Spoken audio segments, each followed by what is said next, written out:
Hello, everyone. I hope you're having a wonderful day. My name is Sarah, and welcome to my corner of crochet. And I am located in Wasilla, Alaska. And here I'm going to talk to you about crochet, my projects, maybe stories of projects from the past, little show and tell, anything that I think of that I might entertain you and do you some good today. I hope you're having a beautiful day. It is gorgeous here. It is actually not raining.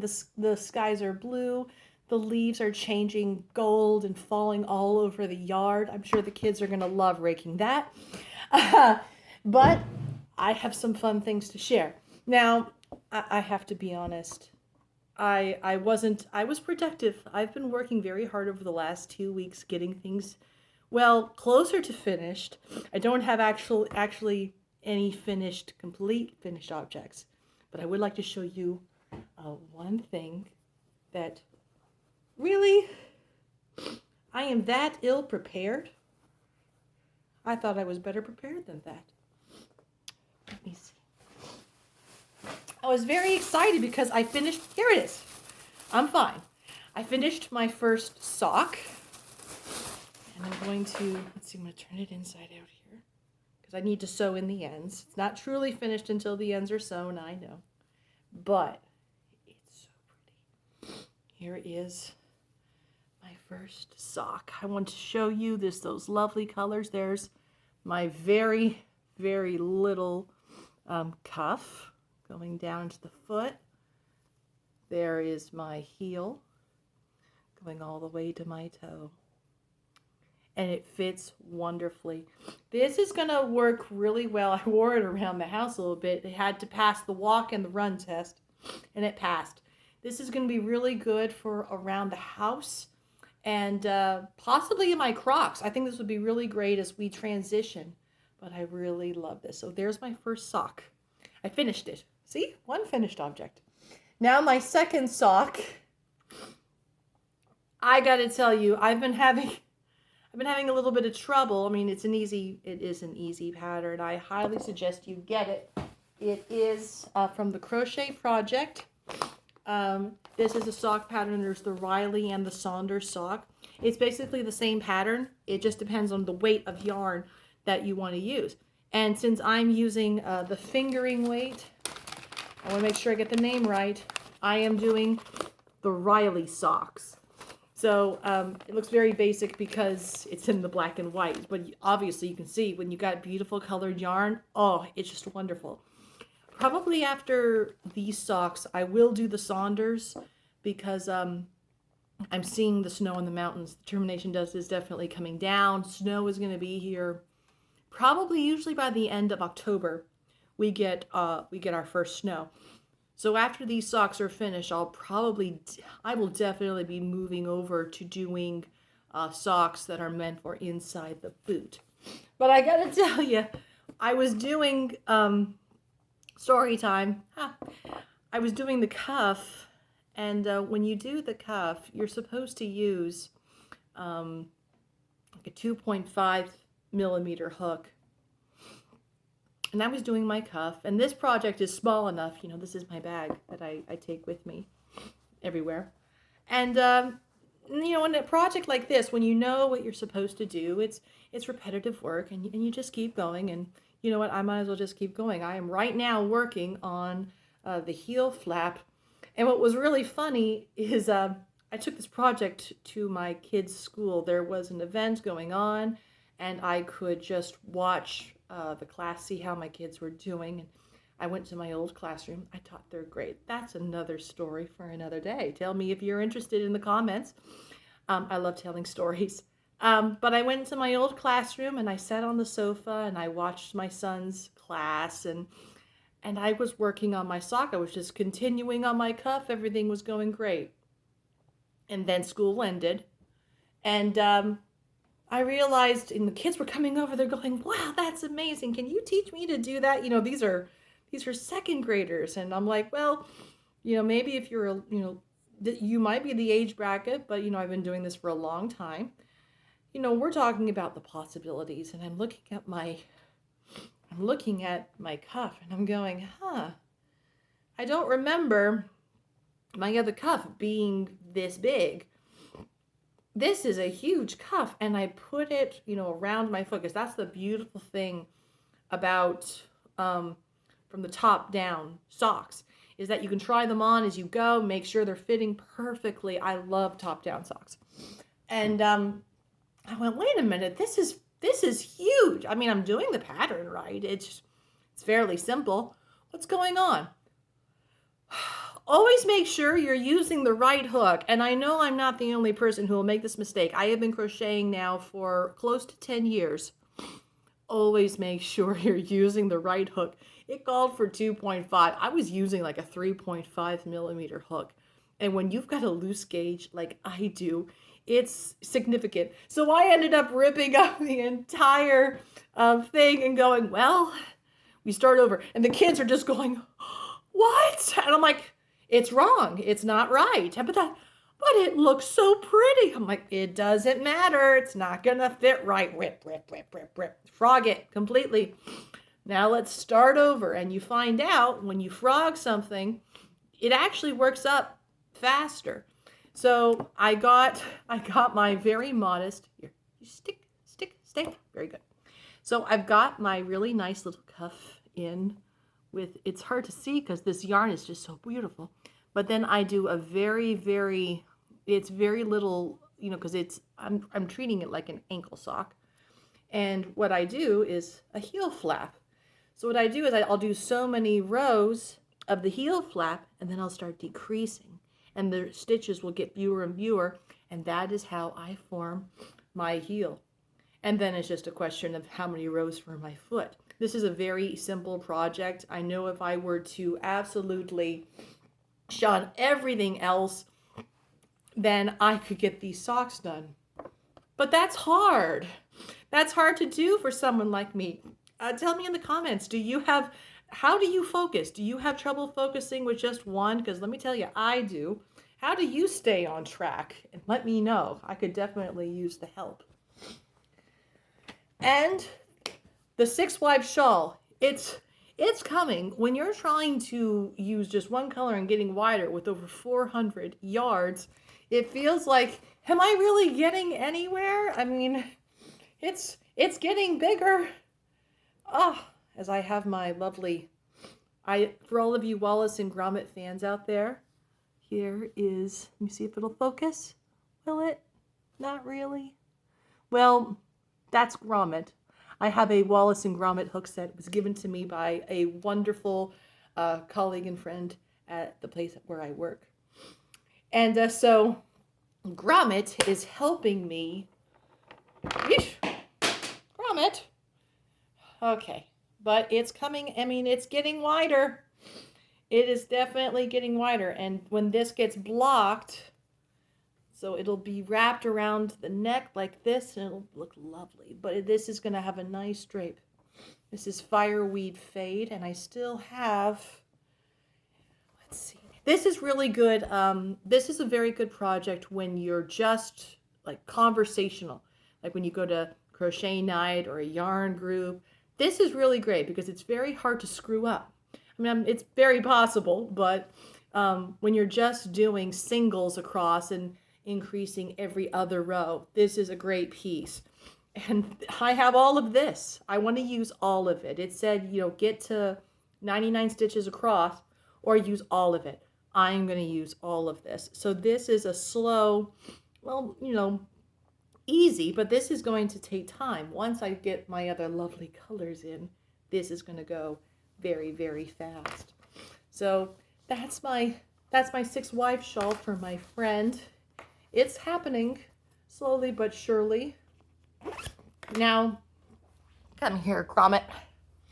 You go back in my nice bag. This is a lovely bag. I got this a couple years ago at our Alaska State Fair, and it's a bag done by Born Fuzzy Boutique.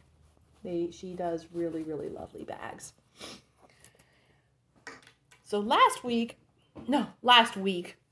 first podcast, at the very end, I mentioned a sweater for my husband, and I was going to tell you the story. So when my husband saw the sweater I made myself, that I showed you in my first podcast. He expressed interest in having his own sweater made. And I went, well, this is going to have to be very, very special. It can't just be, I've seen, the father pullovers where, it's just nice collar, ribbed at the sleeves. And then it's probably, half doubles, just straight across, not, I'm like, I don't see him wearing that. It needs to be something very, very special.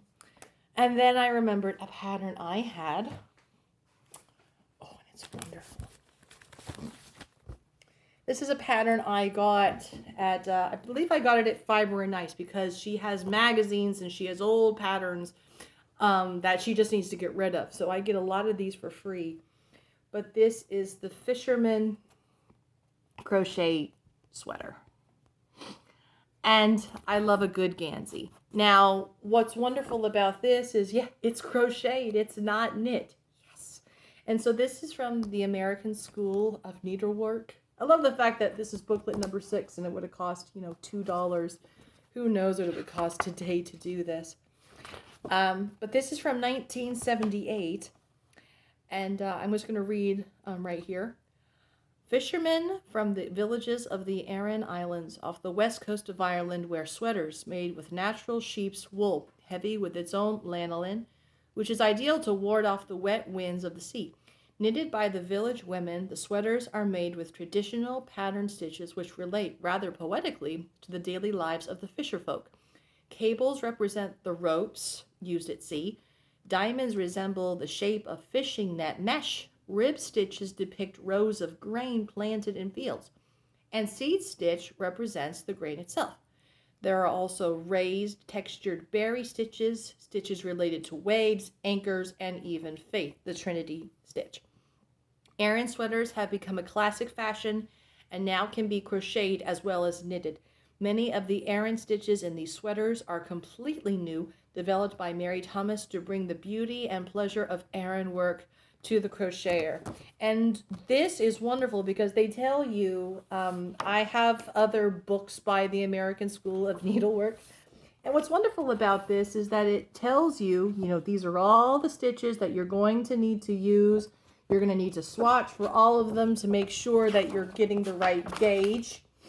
But I love the pictures in here. So it includes a pullover and then like a robe sweater. But I love how it shows here is what your diamond pattern should look like, and then just the front post. They give you really good pictures of, well, here's the neckline. Here's what the neckline should look like when you're doing these. And here's the sleeves. It's just very, very, very helpful. Now I'm making the Raglan Pullover for men. And this is very interesting because I had to, I swatched. I definitely did my homework. And I asked my husband, I said, well, what color do you want? And he said, well, my favorite colors are black and dark blue. And I went, yeah, but this is cable work. And it's going to be a lot of cable work. This is intense. I mean, I'm looking forward to doing it. It's the way they have it patterned out is very digestible. It's very, if you just take a little bit of a time, it's not too scary. And I went, well, this is cable work, and you can't really, black doesn't really show off cable work. I would not dream of putting cream on him.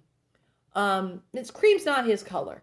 And I went, well, how about this? How about we go with a charcoal gray? I mean, it's about as dark as you can get, and the cables will still show.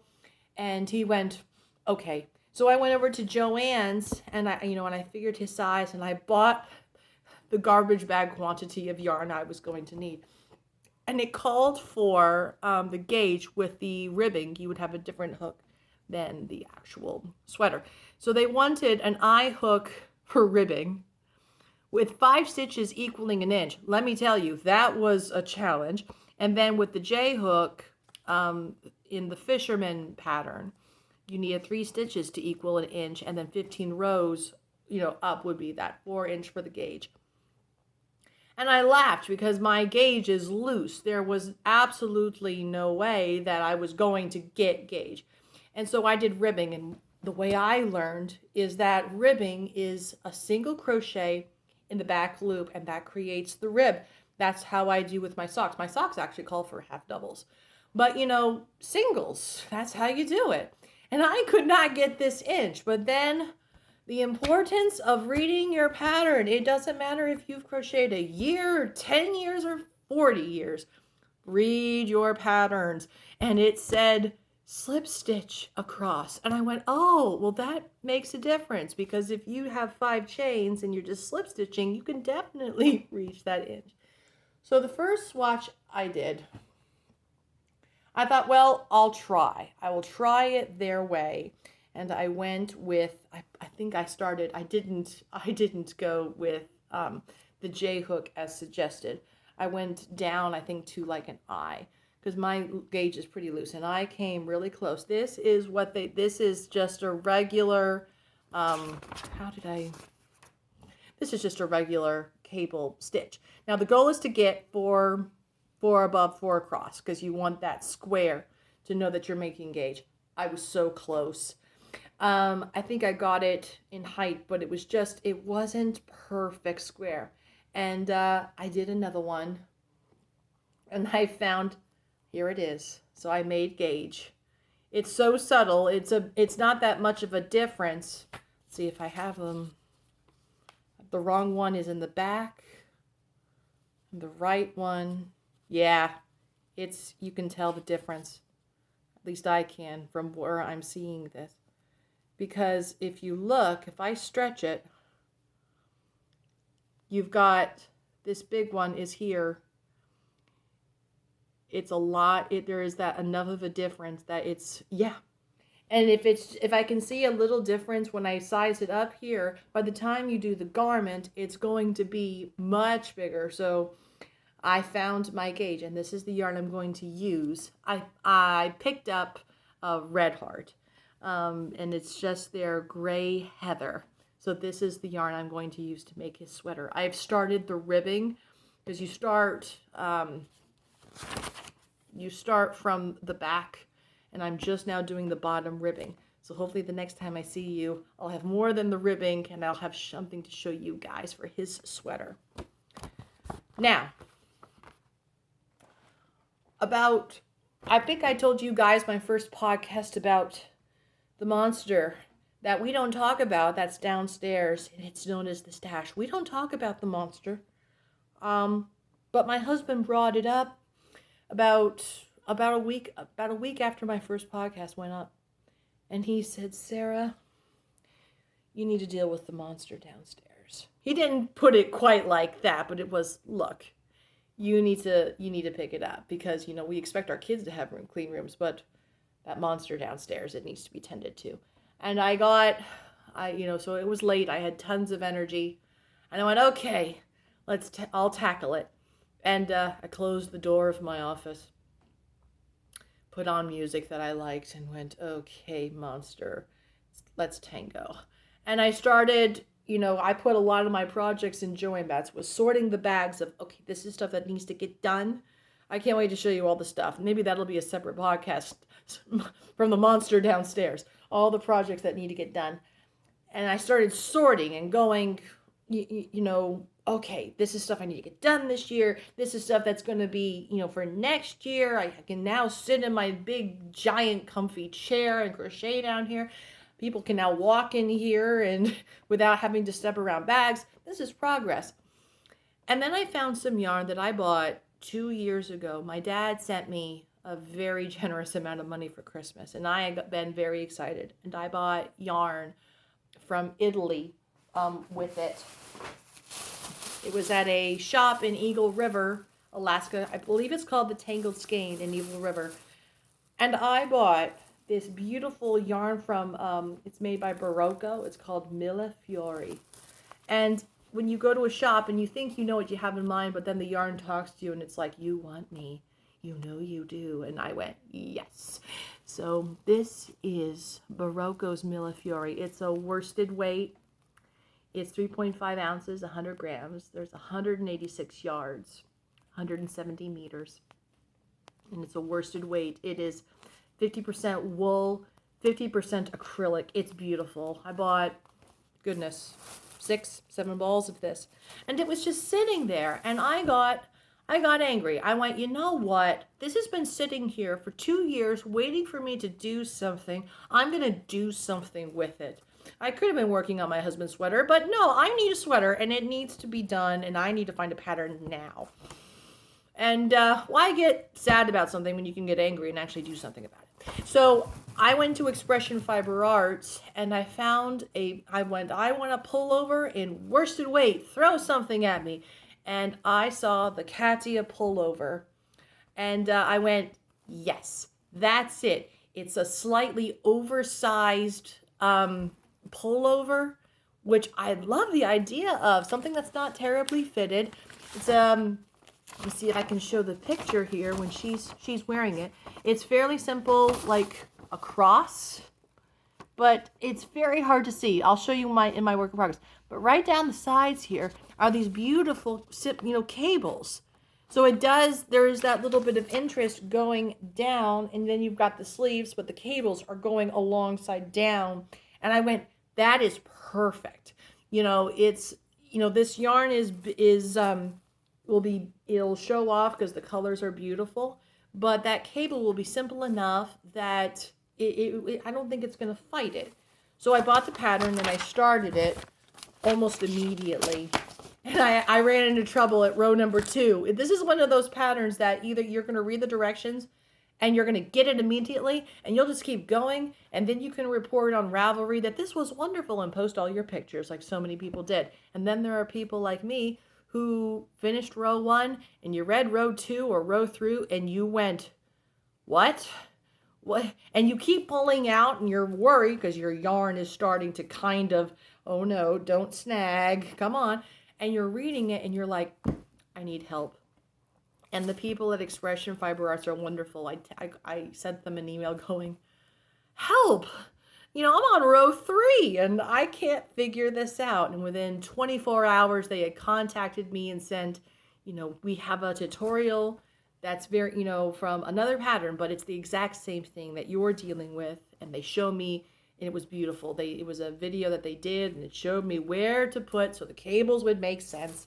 It was wonderful. Also, the people on Ravelry are fantastic. They came to my rescue. I just had to create a discussion of Katia pullover, row 3, help. Within 24 hours, it was, okay, let me show you the pictures, and this is where everything goes. And I'm like, so between Ravelry and Expression Fiber Arts, I got the help I needed. I had to stop myself because otherwise I would just keep going. This is a top-down pullover.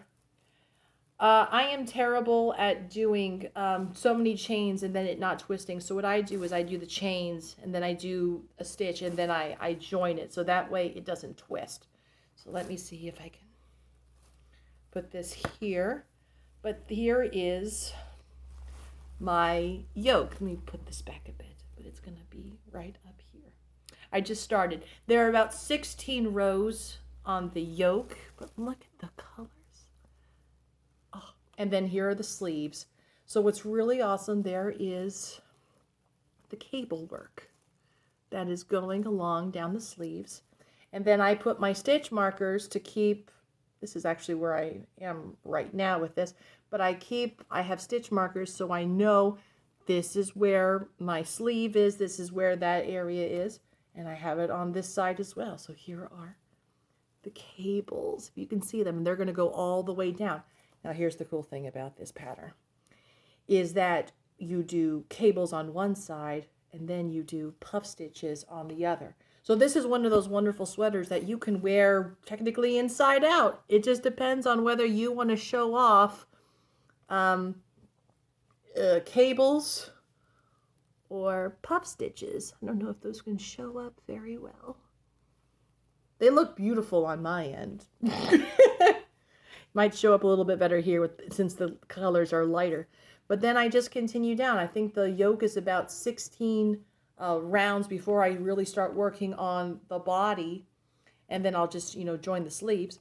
But this is a wonderful pattern, and for a lot of it, it's going to be, repeat row 3, repeat row 4, and at this point, I almost just look at the pattern for reference.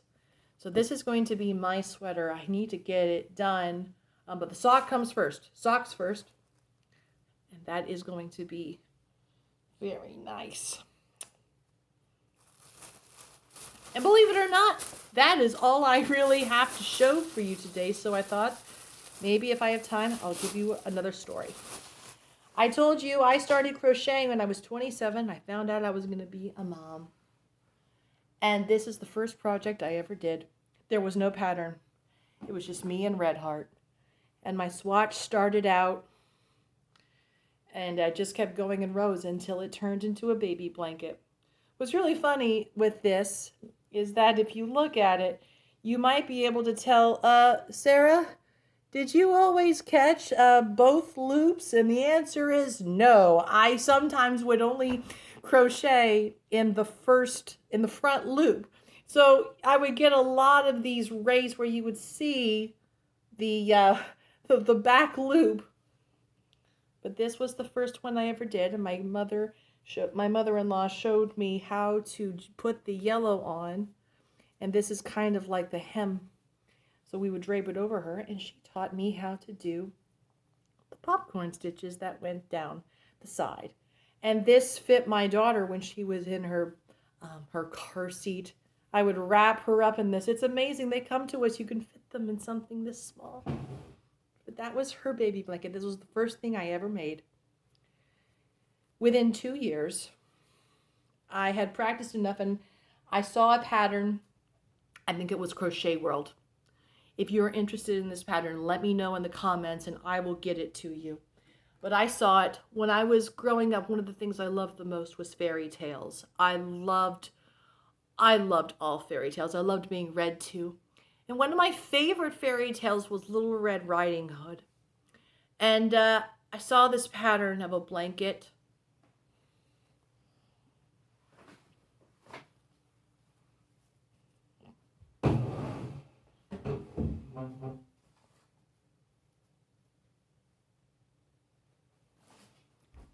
That's all the time I'm going to have for you today. I hope to see you soon, and I look forward to telling you the rest of my story about Little Red Riding Hood. Have a wonderful day. Bye-bye.